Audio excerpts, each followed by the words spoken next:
সকাল কিংবা সন্ধ্যার নাস্তায় এমন ফুলকো লুচি আর নতুন আলু দিয়ে আলুর দম কার না ভালো লাগে বলেন। বাই দ্য ওয়ে, আপনাদের সাথেই আছি আমি রুবাইয়াত পূর্বা, আর আপনারা দেখছেন রুবাইয়াতস কিচেন। আজকে আপনাদের সঙ্গে শেয়ার করব নতুন আলু দিয়ে কিভাবে অল্প মশলায় আলুর দম তৈরি করা যায় এবং সাথে লুচিও তৈরি করে দেখাবো। ভিডিওটি দেখতে আমার সাথেই থাকুন, থাকছে অনেক টিপস অ্যান্ড ট্রিক্স। নিয়ে নিলাম 500 গ্রাম মতো আলুগুলো খোসা ছাড়িয়ে বয়েল করতে বসিয়ে দিয়েছি সামান্য লবণ দিয়ে। এখন আমি চলে যাব লুচির ডোটা রেডি করতে। একটা মিক্সিং বোলের মধ্যে আমি 3 চামচ পরিমাণ রেগুলার আটা নিয়ে নিয়েছি। আপনারা চাইলে ময়দা দিয়েও এই লুচিটা তৈরি করতে পারেন।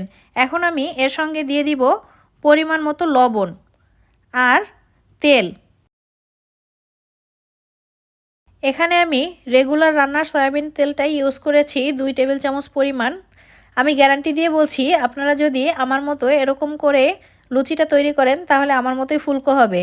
এখানে খেয়াল রাখতে হবে যেন লুচির ডোটা সফট হয়, তাই এখানে 5 থেকে 7 মিনিট পর্যন্ত ধৈর্য ধরে একটু সুন্দর করে মেখে নিতে হবে। আর পানিটা একবারে অ্যাড করব না, পানিটা আস্তে আস্তে অ্যাড করব। এখানে আমি কুসুম গরম পানি ব্যবহার করেছি। লুচি ফুলকো হওয়ার একটা ট্রিক্স হলো ডোটা পারফেক্ট হওয়া, তো আপনারা কিছুতেই ঠান্ডা পানি ব্যবহার করবেন না। ব্যবহার করলে কিন্তু পারফেক্ট লুচিটা হবে না, লুচিটা কিন্তু ফুলকো হবে না। তো হয়ে গেছে আমার ডোটা, এখন আমি 20 থেকে 25 মিনিট রেখে দিব। চলে এলাম আলুর কাছে, দেখে আলুর কি অবস্থা। আলুটা আমি 80% মতো সিদ্ধ করব, তো আমি চুলাটা অফ করে দিয়েছিলাম। অফ ক্যামেরায় আমি আলুটা নামিয়ে ঠান্ডা পানি দিয়ে সুন্দর করে ধুয়ে পরিষ্কার করে নিয়েছি। এখন চুলায় একটি প্যান বসিয়ে দিয়ে তাতে পরিমাণ মতো তেল দিয়ে দিলাম। আপনারা যদি এখনও আমার চ্যানেলে নতুন হয়ে থাকেন তাহলে প্লিজ চ্যানেলটি সাবস্ক্রাইব করুন, ফ্রেন্ডস অ্যান্ড ফ্যামিলির সঙ্গে শেয়ার করুন এবং ভিডিওতে একটি লাইক করুন। আর যারা ইতিমধ্যে আমার চ্যানেলটি সাবস্ক্রাইব করেছেন তাদেরকে জানাই অসংখ্য ধন্যবাদ। তো তেলের মধ্যে দিয়ে দিলাম আমি গোটা গরম মশলা, এখন দিয়ে দিলাম সামান্য আদা রসুন বাটা, দিয়ে আমি একটু কষিয়ে নিব। দিয়ে দিলাম পরিমাণ মতো লবণ।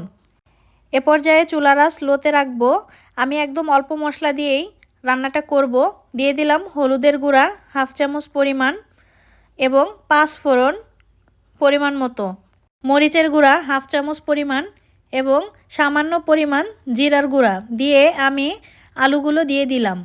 আমি এই পর্যায়ে 3 থেকে 4 মিনিট রান্না করে নিব, তারপর পানি দিয়ে দিব।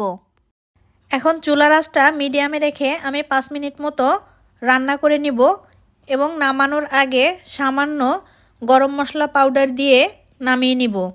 গরম মশলা পাউডারটা আমি অ্যাড করে দিয়েছি। এখন 1-2 মিনিট জাল করেই আমি নামিয়ে নিব।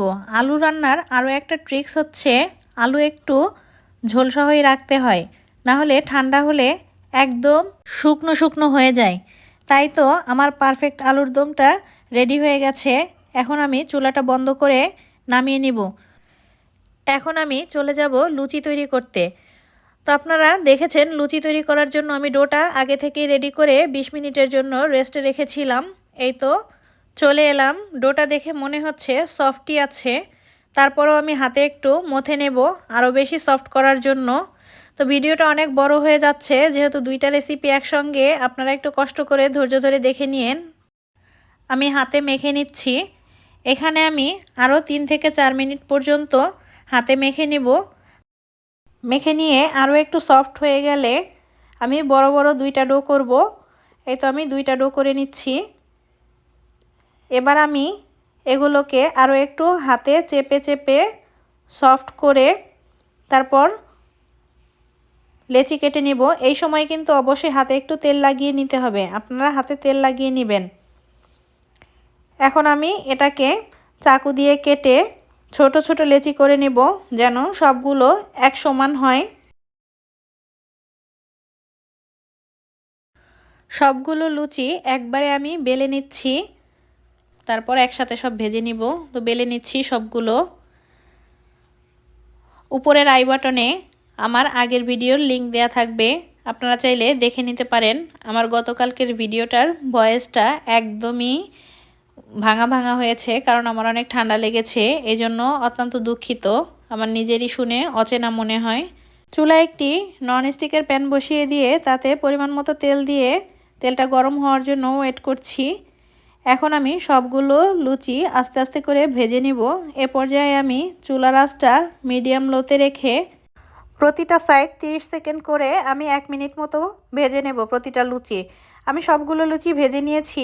আশা করি আমার এই ভিডিওটি আপনাদের ভালো লেগেছে।